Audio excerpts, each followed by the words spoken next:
Thank you, Mr. Chairman, and thank you, witnesses, for being here. In 2013, former Attorney General Holder issued a memo to federal prosecutors urging them to ensure that our most severe mandatory minimum penalties are reserved for serious high-level or violent drug traffickers. The Holder memo, as it was called, was guidance that in cases involving applicable Title 21, gave prosecutors discretion to make a, quote, individualized assessment and fairly represent the defendant's criminal conduct. Judge Williams, I'm so glad to have you here. What improvements did Attorney General Holder's charging policy make in the criminal justice system?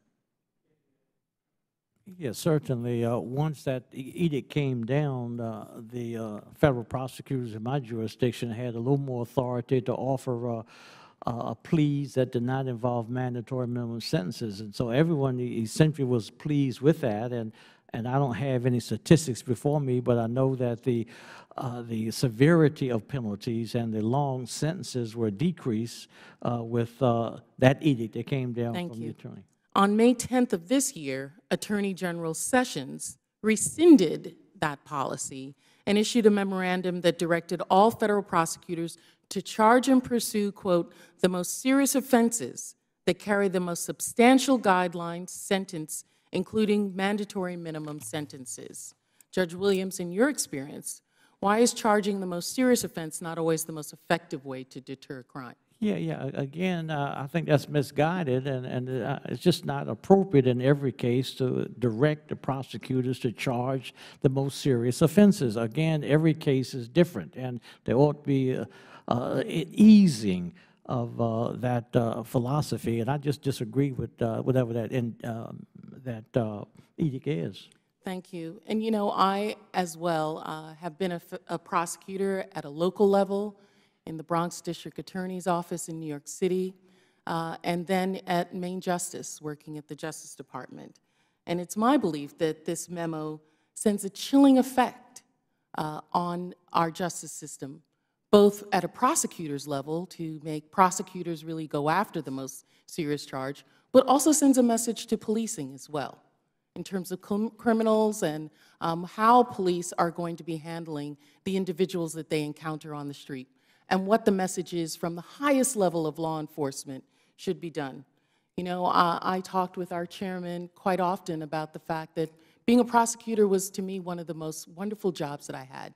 It was a dream of mine. I come from a long line of law enforcement officers. My grandfather, my father were police officers, uncles, and I had to leave that job because I got tired of every day looking across the courtroom and seeing what looked like myself.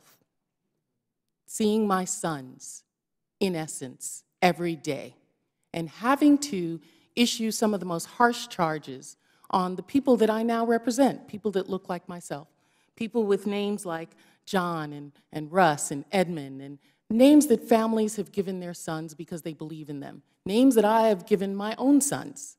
I have 4 sons, and every day, things like this from Jeff Sessions is really an indictment against my own sons. And I take that as a charge against them and them that look like them that says to scoop them up and put them away.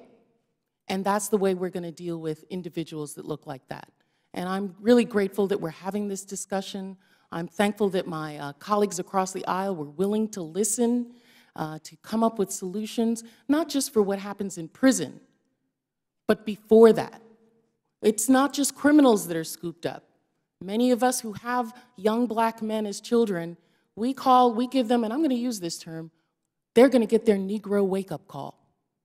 Because as much education as they have, whatever they look like, as much how middle class their families look like, they can be scooped up by the police just because of what they look like. And it's happened to all of us at one point or another. So I yield back the balance of my time, and I thank you, Mr. Chairman, for allowing us to have these discussions. General Lay from the Virgin Islands yields